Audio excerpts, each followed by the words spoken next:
Hi. So you're the Waltons. Now that we're all kind of settled in and comfortable where we are, I'm Kathy, and I really want you to call me that because I don't stand on formality.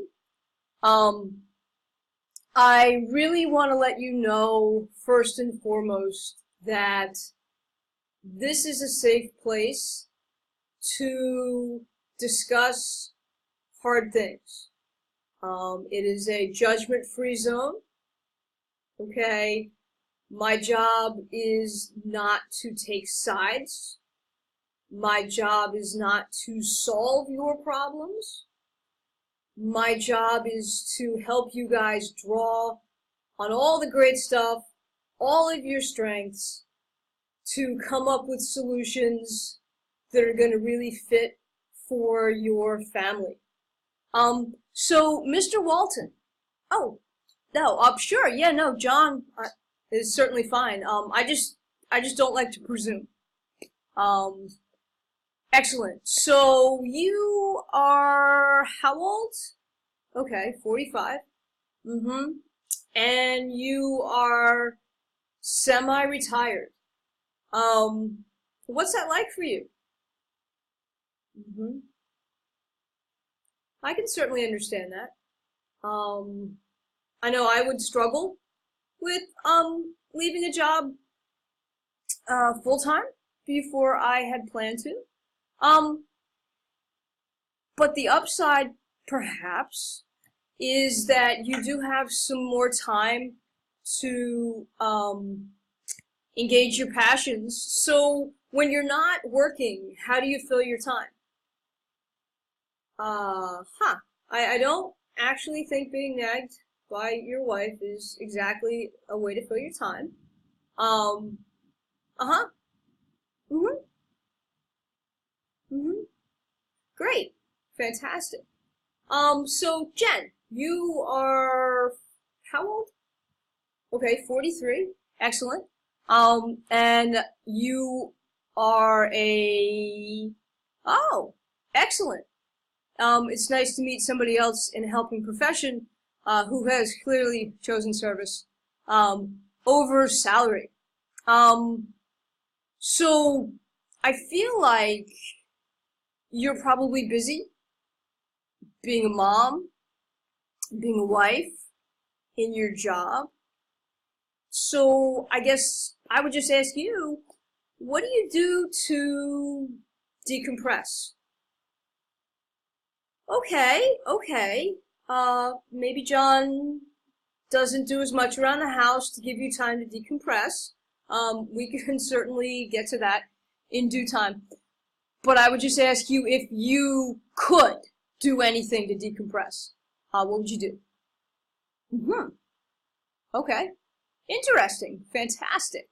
Ryan, so you are 17, which makes you a junior. Big year. I'm not really going to ask you about colleges or anything because that's all anybody really asks people your age. Are you driving yet? Excellent. Excellent. I know that's a pretty significant milestone. It also gives you some freedom, some independence. Mm-hmm. Well, you know, your parents are kind of always your parents and they're always going to worry about you. Right. Excellent. So what's your favorite subject in school? Math. I am not a math person, and I have so much admiration for people who are. Just because math, never my thing, never will be, beyond balancing a checkbook, zoom. Cool, great. So Karen, you're, okay, 14, so you're a freshman? Right, excellent. How's high school treating you?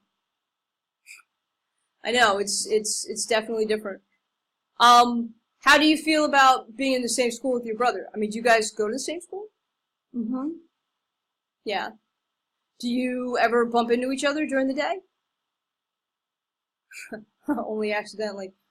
I hear you. I have a brother who's younger, young enough actually, that we were never in the same school at the same time. So I don't really know what that's like to go to school with a sibling. And as much as I love my brother, I'm kind of glad that I don't have a chance to know what that feels like. Fantastic.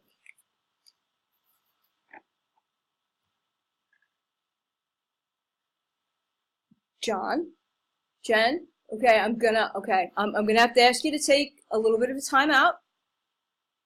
Okay? Excellent. Okay, so just everybody kind of sit back. Take a deep breath. Okay, great. First of all, thank you for trusting me enough to argue in front of me. No, it's actually, it's kind of a good thing. To be open enough and sort of available enough to be willing to do that in therapy. I mean, that's going to be such an asset to this process for you guys. So there's a lot of anger in the room right now. And there's a lot of tension. So, you know, anger is really an interesting thing because it's usually a secondary emotion, meaning it's triggered by something else. Most of us don't go from being relatively calm to boom. You know, we don't do 0 to 60 without there being something that kind of gets us there. And usually what happens is that there's another emotion. Fear, guilt, hurt, frustration, shame, disappointment, something like that. That kind of is the tipping point that gets us to react in anger. The thing with anger, though, is that I find it interesting, and I know this has been my experience with it as a therapist and as a human. Sometimes when we're angry, we actually say what we mean. We don't say it the way we want to say it. So what I kind of want to do is to talk about a way that we can sort of learn to identify emotions and talk about them. So, John and Jen, what I would like you to do, okay, is to take one of the little sticky notes that I gave you in the beginning, and if you could, try to identify the emotion that got you angry.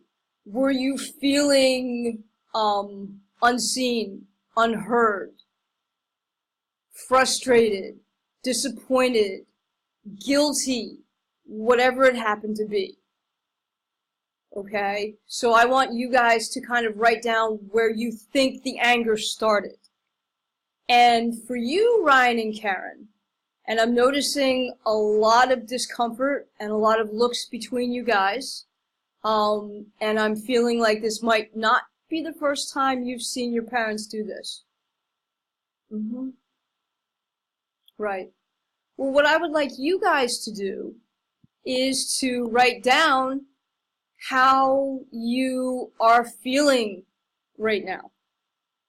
Okay? Are you frustrated? Are you guilty? Are you confused? Are you hurt? Okay? Are you scared? Okay? Excellent. So I'm going to give you guys a little bit of time just to kind of write down maybe one emotion. Fantastic. Excellent. Now, once we've kind of named our emotions, we can actually do something where we use I statements.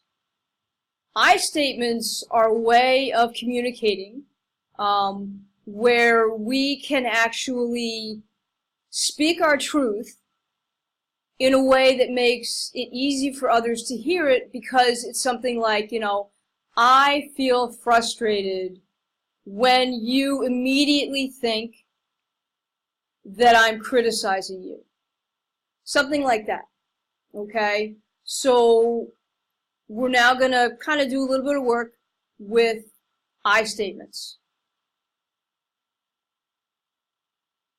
Okay, so our time is just about up, and I actually have some homework.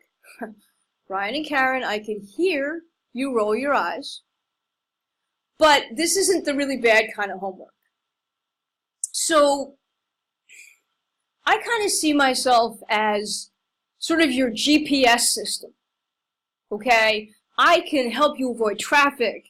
I can help you avoid obstacles. I can help you find what the best path toward the destination is. But ultimately, you guys are the ones who are going to choose the destination, okay? I'm just going to make sure that, you know, you don't get too lost or drive off a cliff. So to that end, what I would like each of you to do is to write down one goal or thing you want to get from our time together as an individual. Okay, so John, you'll write a goal, Jen, you'll write a goal, Ryan, you'll write a goal, and Karen, you'll write a goal. An individual one. And then what I want you to do is to write down one positive change that you want to see in the family. Okay, and again, each of you is going to write down your own goal. Okay, no cheating. All right, this is an individual thing. It's not collaborative. And then I'm going to take a look at these. We're going to take a look at these. And we're going to figure out where our destination is going to be. Okay? So thank you so much for coming in. I'm really looking forward to working with you. Because I think that you guys have a lot of really great things going for you. It's clear that there is tremendous love. It's clear that you guys are invested in each other. And those are two of the most important elements for success. So I will see you guys next time. Thank you for your authenticity. Thank you for your work. See you.